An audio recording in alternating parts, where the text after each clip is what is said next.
we have Ninja Scroll by Yoshiaki Kawajiri. One of the more popular titles because just like crazy action, not much story. Crazy ninja samurai action and not much story. This one was sought after for a while because when we initially released this on DVD in America, they used a crappy transfer.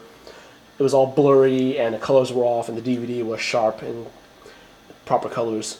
So it is what it is, and this has it's bilingual, has both soundtracks on there with closed caption subtitles. Alright, and this one I just bought on a whim because I was actually going to give it to a friend because she loves a series called The Slayers, and I gave another copy of this framed in a frame so she can relish the cover artwork. I just bought two of them because I wanted to see which one she preferred.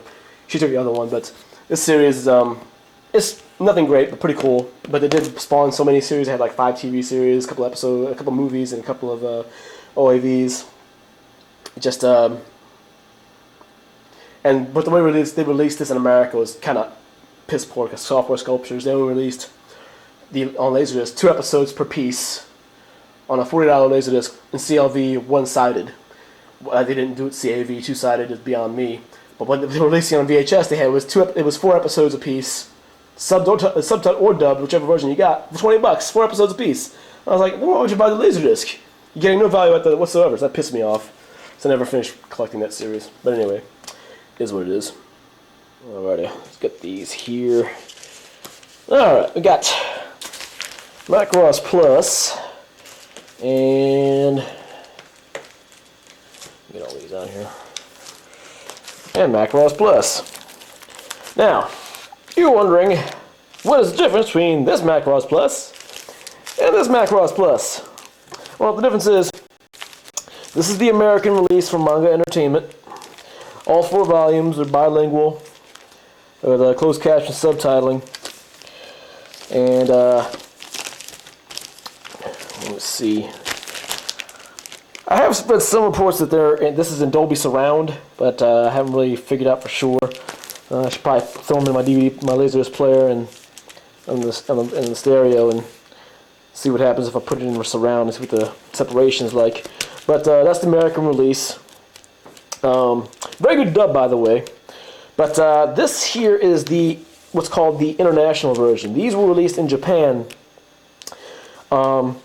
with the English dub soundtrack, but with Japanese subtitles. I thought that was the weirdest thing I've ever seen in my life when I first saw these. My friend showed it to me. And I'm like, they're selling these in Japan with the English dub soundtrack and Japanese subtitle. So that's the first way I actually saw the show, because I was when I was stationed in Japan, English dubbed or subtitle anime was hard to come by, because the basic exchanges only carried only a few titles, and so when these were coming out in Japan, we were like, this is awesome. We can watch this thing and understand what's going on. But they only released volumes 1 through 3 for some reason, and there was the only way I can the only lead I have on why they never released volume 4 on these international versions, other than maybe I'm not been selling that well, was when volume 4 came out in America, the sound remix, from what I understand, was better than what the original Japanese soundtrack was like. So they actually had they remixed the volume 4 again, if for the Japan release, and I guess they figured they never got around to doing the volume 4 of this, because that's what actually delayed the volume 4 in Japan. So that's what I've heard. So that's the only thing I can pretty much make out of that. But this is I bought these well after I bought these international versions well after I bought the original the American version here, because I was actually first getting these on VHS. I actually have a couple of VHS left of these international versions. I just picked these up later because I thought they're really collectible because of the exclusive artwork on the cover. It's different from any other releases. So I have that now. And what I understand now, these are selling for a pretty good amount for whatever reason. I guess because they're kind of rare. So, but Macross, great series. This was they consider this the worthy successor to the original Super Dimensional Fortress Macross series, because that one series they called Macross 2, the OAV series, that was just god awful, and they decided to make this after that to sort of make up for it. And then there's the Macross 7 TV show, which I've seen a few episodes. I saw a few episodes when I was in Japan. I was not liking that at all, because it just seems so far out there. Some of the music was good. I do have some of the soundtracks, but the actual anime as itself is kind of crappy, if you ask me. But there's another recent iteration of Macross called Macross Frontier that came out not too long ago. Some of my friends have been raving about it. Some of them went as far as to say that it was better than Macross Plus. I was like, no. I couldn't quite get on that board. And a friend of mine, she's also a big fan of Macross Plus, she's watching Macross Frontier. She says she likes it, but no, not as good as Macross Plus. Good, but not as good as Macross Plus. So I'll probably get the Macross Frontier, but in the meantime, I do like watching Macross Plus every now and then because it's just that good. Okay. Now, we've got the two Lupin the Third releases from Animego. This is Lupin the Third, the Fuma Conspiracy. Can't quite remember if this was a theatrical release or if this was just an OVA. I'll have to look that up. This is one of my favorite Lupin movies. And this is the Legend of Gold of Babylon. This one is good, but not as good as the Fuma Conspiracy. Just the animation's a little wackier than this. Fuma Conspiracy animation is pretty darn smooth, and the artwork is pretty solid. But you're probably wondering why is it called Rupan the Third? That came down to a problem with the what is his name? I want to say Maurice LeBlanc, but I think it is Maurice LeBlanc. But the estate of the original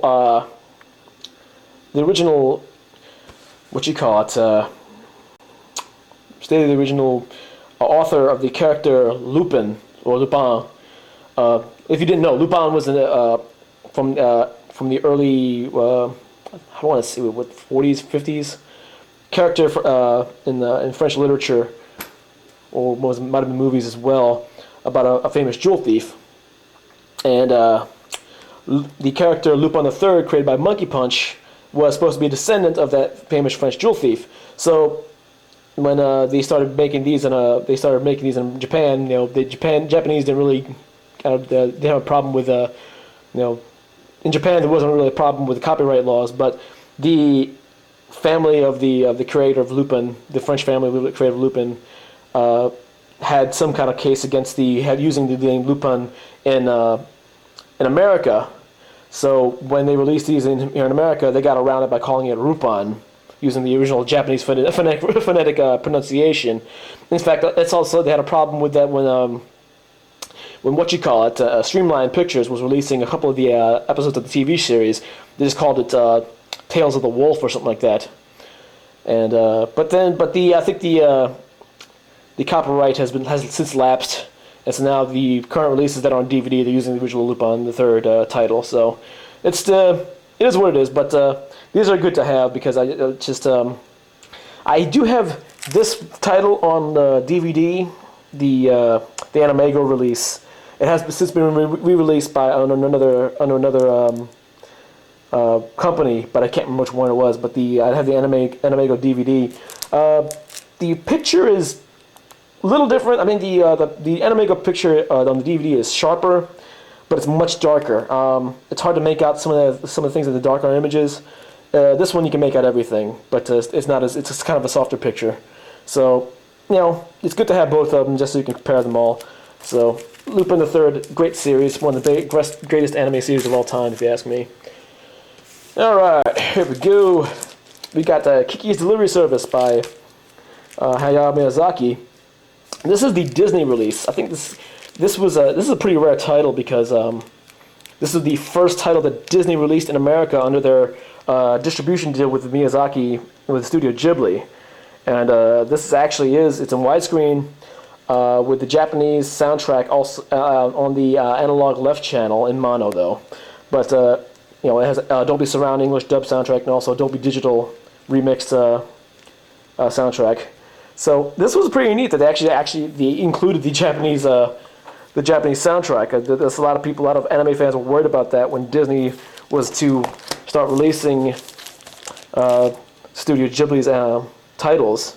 But oh no, it's a pretty good. The dub was pretty good. And then they got Kirsten Dunst as Kiki there, and one of Phil Hartman's last roles as Gigi. So I'm glad to have this. I mean, still pretty darn good. They put together this release. The DVD kind of blows this one away though, because the picture is good on this, but the DVD is better. So I'm not gonna beat around the bush on that. But still like having this. All right, this here is probably one of the most notorious anime of all time. This is Uratsuki Doji. This is the perfect collection. This was first released in America, actually in in movie theaters, recut and dubbed, and rated NC-17, because this is a pretty graphic, to say the least, anime. Lots of, if you've heard of the term tentacle porn, this one pretty much fits the bill. There's a lot of gore, a lot of sex, but for some reason it's very popular. But yeah, I got this not too long ago because it was selling pretty cheap. It has been also released on DVD, out of circulation now, unless some other company picked it up, because this was released by U.S. Manga Corps under Anime 18 under Anime 18 label, and U.S. Manga Corps is now kaput's, or Central Park Media is no longer. So unless this was picked up by another distribution company, I don't know if it's still in circulation. But this is all 5 OEVs, and here's the titles there: Birth of the Overfiend, Curse of the Overfiend, Final Inferno, Legend of the Demon Moon, and Battle of Shinjuku Skyscrapers. It is uncut, so you get to see everything. So yeah, I don't really pull this out very often to watch because it's, the story is neat, but I mean, yeah, you really don't need all the gratuitous violence and gore, but it is what it is if you into that sort of thing. Oh, it does have, let me pull that back out here. It does have, nice liner notes here. I'm not going to open it up because on the inside there are some nude pictures in there, so I'm not going to get my channel banned because of that. Alright, here we go. Now, this is some of the Lum Uratsaya movies.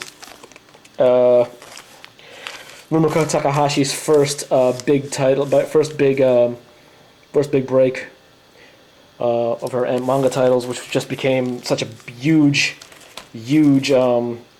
empire, so to speak, because they made a bunch of movies. I think 5 movies. I only have 3 of them on Laserdisc. They got Always My Darling, Lum the Forever, and Only You. So this, first I'll start off with the TV series, but this is the movies here. They also spawned so many OAVs as well.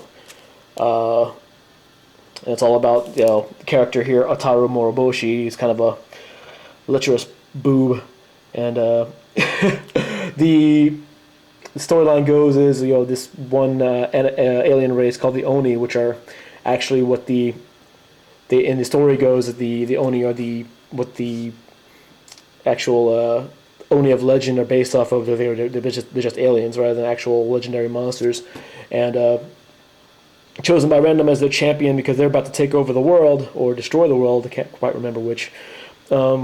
They chose by random Taro Moroboshi, and he has to play a game of tag and tag Lum there to keep them from destroying or taking over the world. And he wins and instantly kind of proposes to her on accident, so to speak, and then hijinks ensue. So kind of like most romantic comedies from coming out of Japan.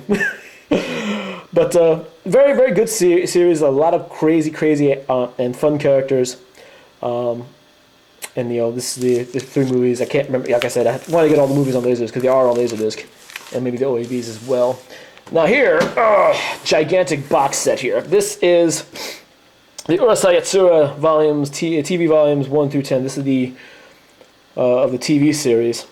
And this is Anime released this giant box set here. I think I made 2 box sets for the TV series, but it isn't the most well put together box set, because this box they put together is really flimsy. As you can see, I bought this secondhand and it's falling apart. I bought it real cheap because originally this came out, I think it was $500 for it. But and they put it in this trapper keeper type thing. I can't. No one knows why they went and did this. But but at least the lasers are not that bad a shape. So I'm glad I paid the price I did, because I was worried that the lasers be damaged, but they're not. They're actually in okay shape. But yeah, they actually, and I've also read that in some cases this Laserdisc transfer looks better than the DVD transfers, which are now also getting hard to come by now, because I think last year, Urusai Tsura, the license has lapsed, so Anime no longer has a license for Urusai Tsura. So, and they're still alive. Oddly enough, one of the first companies releasing anime in America is still alive. But yeah, so if you do get this, I hope you have one in better shape than I do. But that's kind of hard to come by, because these are kind of busted. But that's it. That's my Anime Laserdisc collection. Hope you enjoyed the video. Not sure which genre I'll be getting to next, but stay tuned. All right, take care, kids.